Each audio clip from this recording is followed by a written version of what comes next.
everyone, so it's Ishmita here. Welcome back to my channel. So today we will be doing Merchant of Venice, Act 2, Scene 1. We have already completed Act 1, so let's begin. Belmont, a room in Portia's house. Sounds of trumpets. Enter the Prince of Morocco and his attendants, Portia, Nerissa, and her attendants. So the main people here are Prince of Morocco, Portia, and Nerissa. So do you remember who Morocco is? We talked about him in Act 1, Scene 2, and I have made a video of that scene as well, whose link I will be giving in description below. So go check it out first. Now this scene begins with the dialogue of Morocco. So basically I will be giving you a brief introduction who basically Morocco is. So Morocco is one of the suitors who has come to woo Portia. He says, "Mislike me not for my complexion, the shadowed livery of the burnished sun, to whom I am a neighbor and a near bred." So here he is saying that do not dislike me because of my dark complexion. It is just because of the sun. He says that because I live in Morocco, which is in Africa, direct rays of sun they fall on me, because of which I got this dark complexion. Bring me the fairest creature northward born, where Phoebus' fire scars thoughts the issacles, and let us make incision for your love, to prove whose blood is reddest, his or mine. So here to prove that he loved Portia a lot, he says that bring a man who is northly born. So according to him, the people who live in north, they are much whiter. Okay, so he says that where the sun cannot pass through the ice. Okay, so it's whole white. So he says then we will make an incision on our body. Incision is a cut, and then you can see whose blood is reddest. I tell thee, lady, this aspect of mine hath feared the valiant. By my love, I swear, the best regarded virgins of our clime have loved it too. I will not change this, except to steal your thoughts, my gentle queen. So here Morocco is saying that I am telling you truthfully that because of my this dark complexion, the bravest men in the whole world, they have been scared of it. He says, but not only this, the beautiful maidens who live in my land, they love it very much. So he says that I will not change it. I will never change my complexion because of other one's opinion, but except to steal your heart or your thought. So this last line, it is basically misjudged by many people. They take it in a wrong way. So the exact meaning is that I would not change this complexion. So he says that I will not change my complexion. So here he is showing that even he has a dark complexion, he will never change it except to steal your thoughts. So here except word is used. So he's saying that the only reason I will never change it except to steal your thoughts, that I will only change it if you tell me, but never ever if anyone else tells me to. Portia. In terms of choice, I am not solely led by nice direction of a maiden's eye. So she says that in terms of choice, I do not look for outward experience, external appearance. Besides, the lottery of my destiny bars me the right of voluntarily choosing. But if my father had not scanted me and hedged me by his wit to yield myself his wife, who wins me by that means, I told you. She says, besides the lottery of destiny that my father has designed for me, it has barred me. By bar, she means that I do not have freedom to choose my own husband. So it is all fair. She says that this is a lottery my father has devised for me with all his wisdom. Whoever wins it will win me.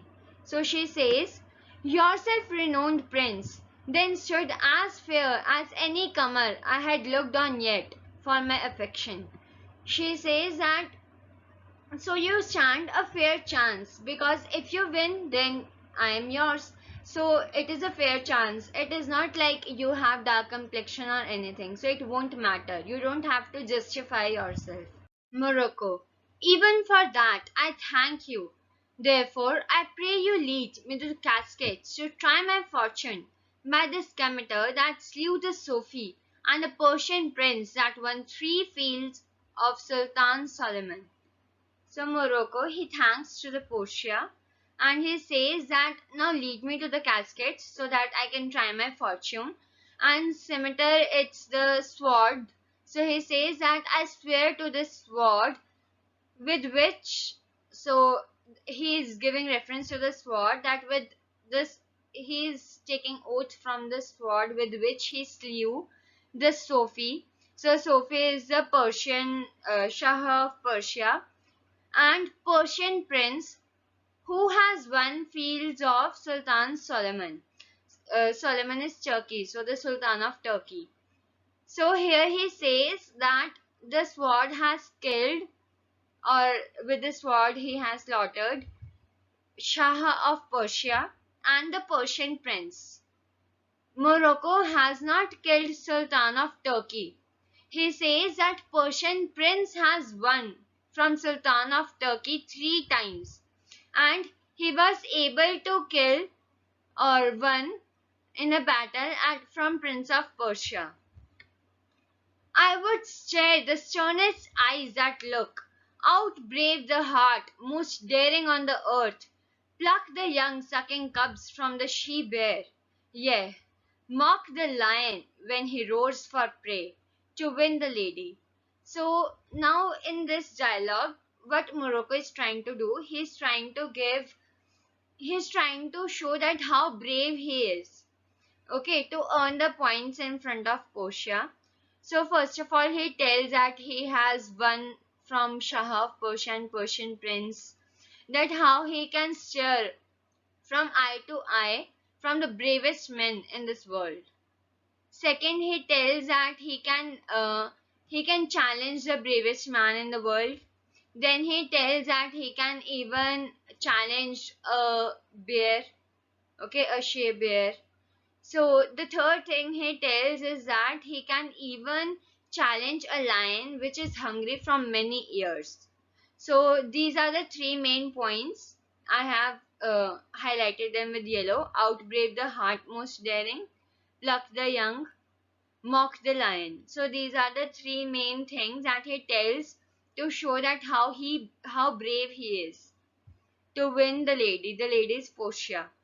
But alas the while, if Hercules and Lechas play at dice, which is the better man, the greater throw may turn by fortune from the weaker hand. So is Alcides beaten by his page, and so may I, blind fortune leading me, miss that which one unworthier may attain and die with grieving. So here he is giving an example of Hercules. So Hercules was a very brave man and Lichess. So Lichess was a servant of Hercules. So no one could outbrave Hercules. So he says that if Hercules and his servant Lichess, they play a game of dice, that is Ludos. So it all depends on fortune. Like at the end of the game, the one who gets the biggest number or something like that, he will win. Even Lichas, who is a servant, has the chance to win the game because it all depends on fortune only. So here he is saying that by the lottery your father has devised, even an unworthier or a weaker man, he can win it because it depends on the fortune. The person who chooses the right casket wins Portia. So he says it all depends on fortune. So I fear that the unworthier person can even attain you. Portia, you must take your chance and either not attempt to choose at all, or swear before you choose, if you choose wrong, never to speak to the lady afterward in a way of marriage. Therefore, be advised. Portia here she is giving option to Morocco that either you go and take your chance or you cannot attempt the lottery of casket. Because if you lose, if you are not able to win, then you cannot speak to any other lady on the subject of marriage. So it otherwise tell that if you lost, then you can never marry any other lady the whole your life. So it is only the one condition, that if you lost, there were conditions. There were three conditions.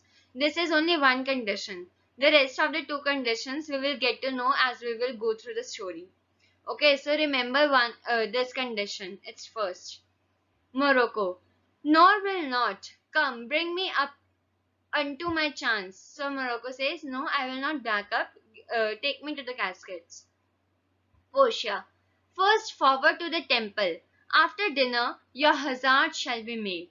So she says, let's go to the temple and pray. After the dinner, you can make your difficult choice. So here hazard is used for difficult choice that he has to make. Morocco. Good fortune then. Take me blessed or cursed amongst men. So he says that may I have a good fortune, because after this lottery of casket which I am going to perform after dinner, I can be two of the men in the whole world. Either I will be the most fortunate or I will be the most cursed man. So why he will be fortunate? If he wins the lottery, so he wins Portia, and so he's the most fortunate man in the whole world. And if he loses, then he can never marry any other lady in his whole life. So that way he becomes the most cursed man in the world. So here the Act 2 Scene 1 it ends. So these are the questions, few questions from Act 1 Scene 1. So pause the video and try them.